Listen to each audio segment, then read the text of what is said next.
호산나 찬양대의 아름다운 고백처럼 우리 8월 한 달을 우리 주님과 한 걸음 한 걸음 동행하는 복된 성도님 되길 예수님의 이름으로 축복합니다. 오늘 본문은 오라 우리가 여호와께로 돌아가자라는 선포로 시작되고 있습니다.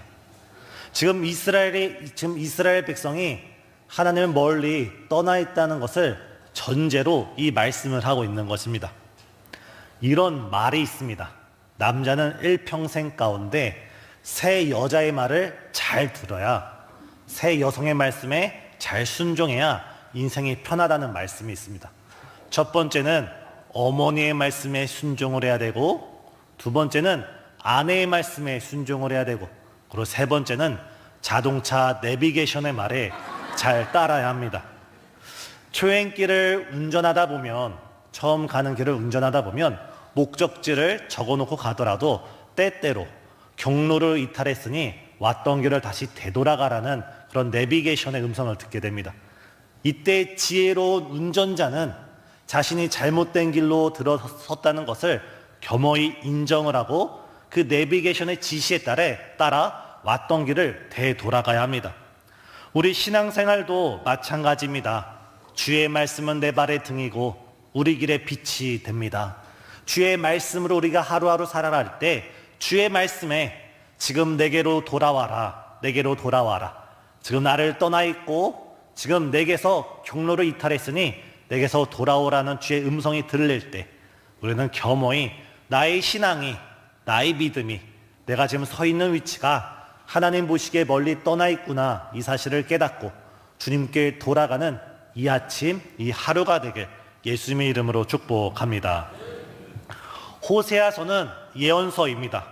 그것도 이스라엘의 영적 타락과 우상숭배, 그리고 사회에 만연한 부조리를 하나님께서는 호세아 선지자를 통하여 정말 신랄할 정도로 비판을 하시고 회개를 촉구하시고 그들에게 심판과 여러 가지를 예언하시는 말씀이 가득히 담겨 있습니다. 하지만 호세아서의 궁극적인 목적은, 하나님께서 호세아서를 우리에게 주신 궁극적인 목적은 이 호세아를 통하여 이스라엘 백성을 심판하고 책망하고 그들을 비난하시기 위해서 이 성경책을 주신 것이 아니라 바로 하나님의 궁극적인 목적은 이스라엘의 회복과 구원에 그 마음이 가 있습니다. 본문 1절 상반절에는 오라 우리가 여호와께로 돌아가자 회개를 촉구하고 있지만 1절 하반절에는 여호와께서 우리를 찢으셨으나 도로 낫게 하실 것이요 여호와께서 우리를 치셨으나 싸매어 주실 것임이라. 중심이 뒤에 가 있습니다. 지금 여호와께서 우리를 치셨으나, 찢으셨으나 주께서 우리를 낫게 하실 것이고, 지금 우리는 상처 가운데 있지만 주께서 우리를 싸매어 주셔서 우리를 회복시켜 주실 것이다. 그러니 지금 우리는 여호와께로 돌아가자. 회복과 구원의 메시지가 이 호세서의 중심인 줄 믿으시길 바랍니다. 따라서 오늘 우리도 하나님께서 내게로 돌아오라는 주의 말씀이 나를 회복시키시고 나를 변화시키시고 나에게 구원의 은총을 베푸시고자 하는 하나님의 사랑의 초대의 음성인 줄 믿으시길 바랍니다. 우리가 하나님의 그 크신 회복과 구원의 은총을 누리려면 가장 먼저 우리가 지금 하나님을 멀리 떠나 있다는 사실을 자각하고 깨닫고 겸손히 인정해야 합니다. 이 말씀이 다소 몇몇 성도님들에게는 불편하게 들릴 수가 있습니다.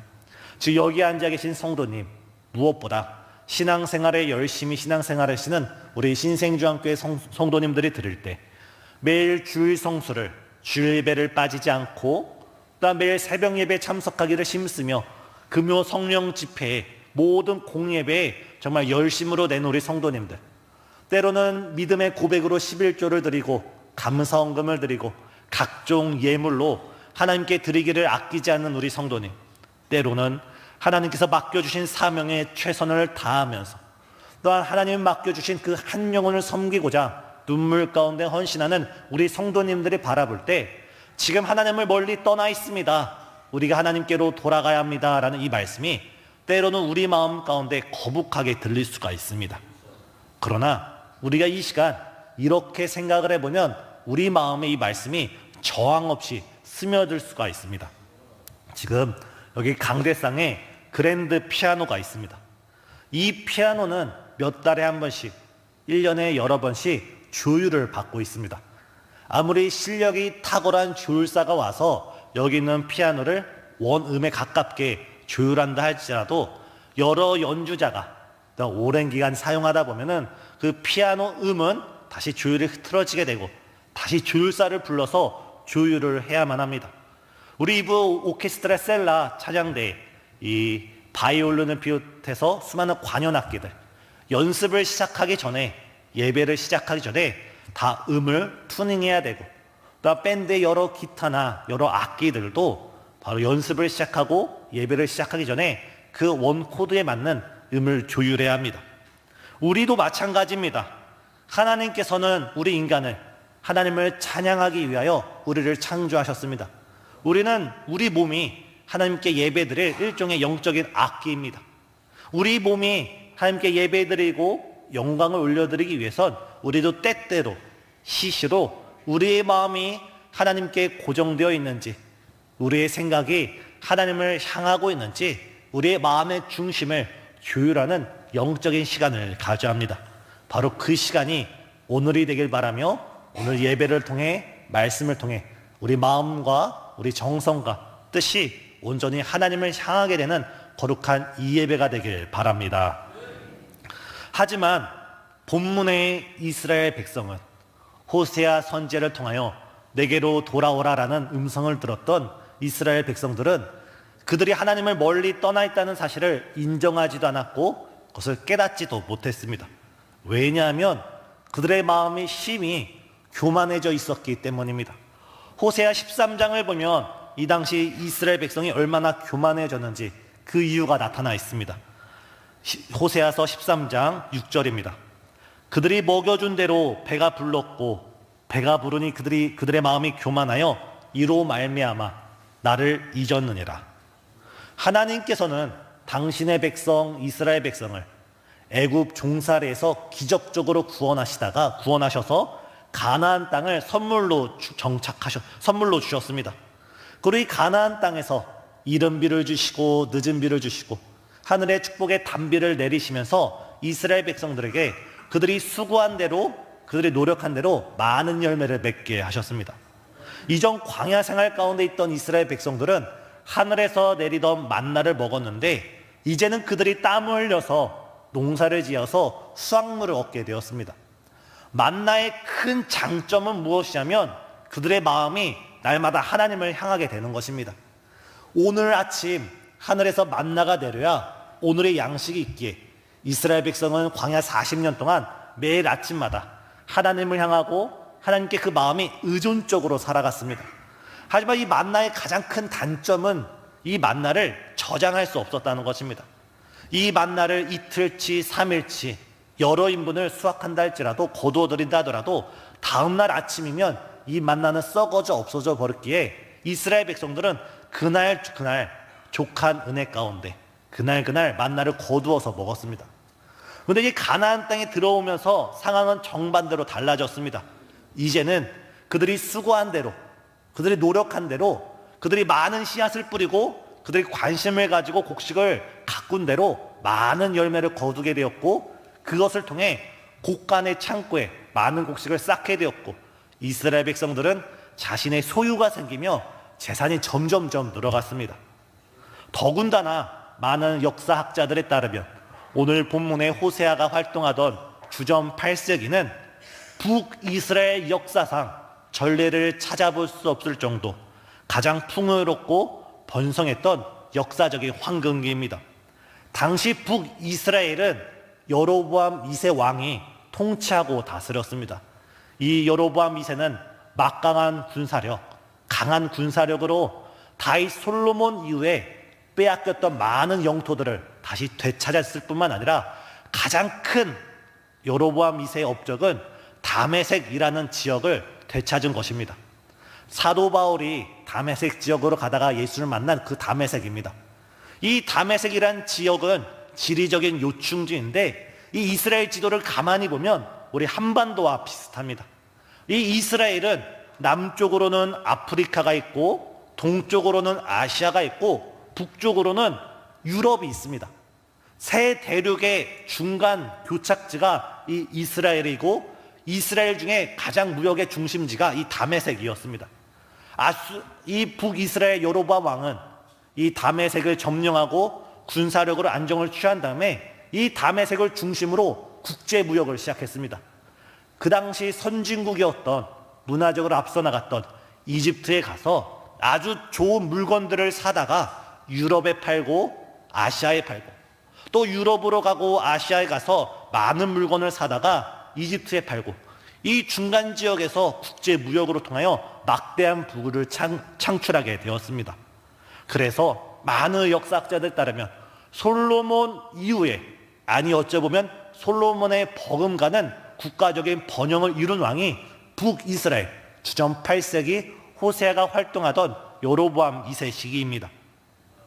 따라서 지금 호세아 선지자가 북이스라엘을 향해서 여로보암 왕과 그 백성들을 향해 오라 우리가 여호와께로 돌아가자 할 때 여로보암 왕과 이스라엘 백성들은 이것이 와닿지 않았습니다. 역사상 전례를 찾아볼 수 없는 정치적인 안정기, 경제적인 번영기, 또한 더욱더 백성들의 삶은 편해져 가는데 우리가 무엇이 잘못됐기에 우리가 회개하며 하나님께 나아가야 하는가, 그들의 영적인 이탈을 깨닫지 못했습니다. 더군다나 북이스라엘 백성들은 자신들의 그 풍요를 바라보면서 이 모든 것이 하나님의 은혜입니다, 이 모든 것이 하나님의 축복입니다 하면서 하나님께 감사를 드리고 영광을 드렸어야 되는데 오히려 그들의 마음이 교만하여져서 자신들이 가지고 있는 그 모든 풍요가 마치 자신들이 잘나서 잘한 줄 알고 그 교만을, 그 영광을 본인들이 취하고 있었습니다. 이에 오늘 호세아서 6장 7절에 이 교만한 이스라엘 백성들의 모습을 마치 구약의 아담으로 비유하고 있습니다. 그들은 아담처럼 언약을 어기고 거기서 나를 반역하였느니라. 하나님께서 에덴 동산을 만드시고 거기에 아담으로 하여금 모든 총지배인으로 맡겨주었습니다. 이때 하나님께서는 단 하나 에덴 동산의 중앙에 있는 선악과는 결코 먹지 말라고 하셨습니다. 이 선악과가 아까워서 먹지 말라 하신 것이 아니라 이 선악과의 상징은 이 에덴 동산의 소유주는 하나님이시고 이 에덴 동산의 운영권, 관리인, 청직으로서 아담이 있다는 하나의 증표였습니다. 다시 말해서 하나님께서는 이 선악과를 통해서 내가 참된 창조주, 너의 주인이고 너는 나의 청직이, 나의 종이라는 표시가 이 선악과 표시입니다. 그런데 우리가 알다시피 아담이 왜 선악과를 따먹게 되었습니까? 사단이 뱀의 모양으로 아담을 찾아왔을 때 이 선악과를 먹으면 당신은 건강하게 됩니다, 이 선악과를 먹으면 당신은 풍요롭게 됩니다, 이 선악과를 먹으면 당신은 장수합니다, 이런 이유로 유혹하지 않았습니다. 뱀은 아담의 마음을 꿰뚫어 보면서 이 선악과를 먹으면 당신은 하나님처럼 됩니다 라고 이 아담의 마음에 교만을 심어넣게 됐고, 아담은 그 교만 가운데 자신이 지켜야 할 자리를 지키지 못하고 선악과를 먹게 되면서 타락하게 되었습니다. 사랑하는 성도님, 교만은 패망의 선봉이고 자만은 넘어짐의 앞잡이입니다. 교만하다는 것은 우리가 우리 마음이 높아진 것도 의미하지만 이미 우리에게 베풀어 주신 하나님의 은혜와 은총을 생각하지 못하고 이 모든 것이 내가 잘나서, 이 모든 것이 내가 잘해서 된 것이냐, 우리 자신에게 영광을 돌리는 그 모습이 바로 하나님이 보시기에 교만입니다. 우리가 만약 아담이라면 뱀의 이런 유혹 앞에 단호히 거절하면서 흙에 불과했던 나를 하나님께서 손으로 사람을 만드시고 숨을 쉴 수 없던 내게 하나님께서 생기를 불어넣으시고 그런 먼지에 불과했던 미천한 나에게 하나님께서는 에덴 동산을 맡기셨다며 있는 자리에서 하나님께 감사하고 찬양을 돌려야 될 것이 아담의 모습이었지만 아담은 전혀 그러하지 못했습니다. 바로 이때 하나님께서는 그 아담을 찾아오십니다. 아담은 깊은 죄책감 가운데 수풀에 숨어 있고 하나님께서는 동산을 거느시면서 이미 하나님께서는 이 수풀에 아담이 숨어 있는 것을 아시고 그가 범죄한 것을 다 알고 계십니다. 그러면서도 하나님은 모르시는 듯 아담아 아담아 내가 어디 있느냐, 아담아 아담아 내가 어디 있느냐 아담을 부르시고 있습니다.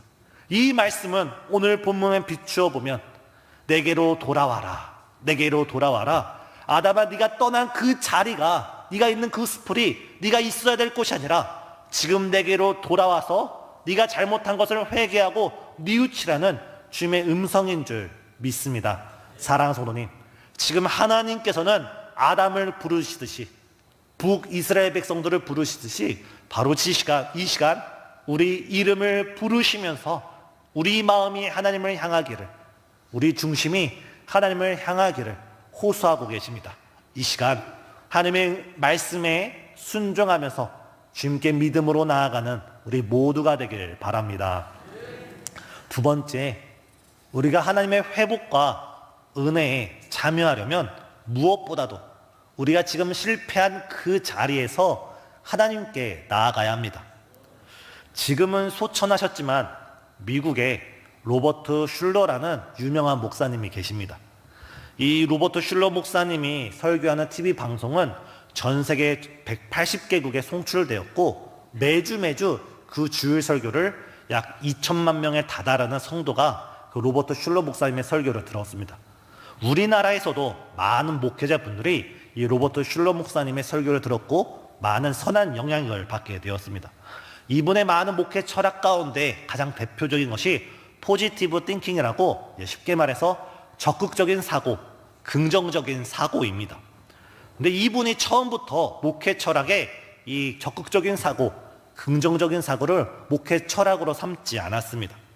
결정적인 계기가 있었습니다. 로버트 슐러 목사님의 목회 초창기 시절에 목회에 크게 실패하고 지칠 대로 지친 목사님은 이제 모든 것을 다 접고 교회를 접고 목회를 접고 이제 떠나기로 마음을 결심을 했습니다. 그러던 가운데 마을에 있는 어느 한 작은 공원에 앉아서 그냥 마음에 절망과 깊은 어둠 가운데 그냥 길거리를 바라보고 있었습니다. 그때 공원에서 꽃을 파는 어느 나이 많은 여성이, 외국 공원을 가면은 길거리를 가면 여성들이 이제 장미꽃이나 튤립을 한 송이씩 줍니다. 그것을 잘 모르고 감사합니다라고 탁 받으면 받는 순간 뒤돌아서 $1 주세요, $2 주세요 돈을. 그런 여성이 로버트 슐러 목사님께 찾아와서 꽃을 내밀다가 꽃을 받지 않고 시무룩하게 절망 가운데 있는 이 목사님을 보면서 이렇게 대답을 했답니다. 당신은 어떤 일을 겪었기에 그렇게 표정이 어둡습니까? 묻더랍니다. 그때까지 로버트 슐러 목사님은 이 이야기를 아무에게 말하지 않았고 혼자 간직했는데 이 여성이 지나가야 되는데 지나가지 않고 계속 본인 옆에서 계속 대답할 때까지 가만히 있었답니다. 어쩔 수 없이 로버트 슐러 목사님은 자신의 속마음을 있는 그대로 다 털어놓았는데 이 여성이 이렇게 말하더랍니다. 저는 어떤 어려움이 와도 목사님처럼 선생님처럼 그렇게 절망하지 않습니다. 저는 3일의 기적을 믿고 있습니다. 예수님께서 죽으셔서 무덤에 묻히셨습니다. 죽음보다 더 큰 절망이 어디 있겠습니까? 무덤보다 더한 어둠이 어디 있겠습니까? 그런데 예수님께서는 그 무덤에서, 그 절망에서, 그 어둠에서 부활하셨습니다. 이것이 3일의 기적입니다. 제가 어떤 경우에도 절망하지 않고 어떤 어려운 일을 만나도 희망을 잃지 않는 이유는 예수님의 3일의 비밀, 부활을 믿기 때문입니다. 제게 어려운 일이 만나도 제가 그것을 하나님께 맡기고 3일을 기다리면 새날이 다가오고 새로운 길이 열립니다. 선생님, 목사님, 주님의 부활을 믿으시고 3일을 기다리시길 바랍니다. 오늘 본문 2절입니다. 여호와께서 이틀 후에 우리를 살리시며 셋째 날에 우리를 일으키시리니 우리가 그의 앞에서 살리라. 이 본문은 종교개혁자들이, 개혁주의 전통에서 많은 신학자들이 이구동성으로 한 목소리를 내는 것이 바로 예수님의 죽음과 부활을 예표하는 말씀입니다. 예수님께서는 하나님께서 택하신 자기 백성들의 죄를 짊어지시고 십자가에서 죽음을 당한 후에 제3일 만에 부활하셨습니다. 그리고 예수님께서 정확히 3일 만에 부활하셨고, 우리들은, 예수님의 부활 신앙을 가진 우리들은 우리 예수님께서 그의 피로 말미암아 우리 죄를 속량하셨고, 우리가 그 죄의 속량으로 말미암아 하나님의 보좌 앞에 담대히 나아갈 수 있다는 믿음을 가지고 이 시간 믿음으로 하나님께 나아가고 있는 줄 믿습니다. 그러므로 우리는 때를 따라 돕는 은혜를 얻기 위하여 이 시간 우리가 실패의 자리에서, 절망의 자리에서, 어둠의 자리에서 믿음으로 예수님께 나아가는 저와 여러분 되길 예수님의 이름으로 축복합니다. 우리는 모두 연약한 존재입니다.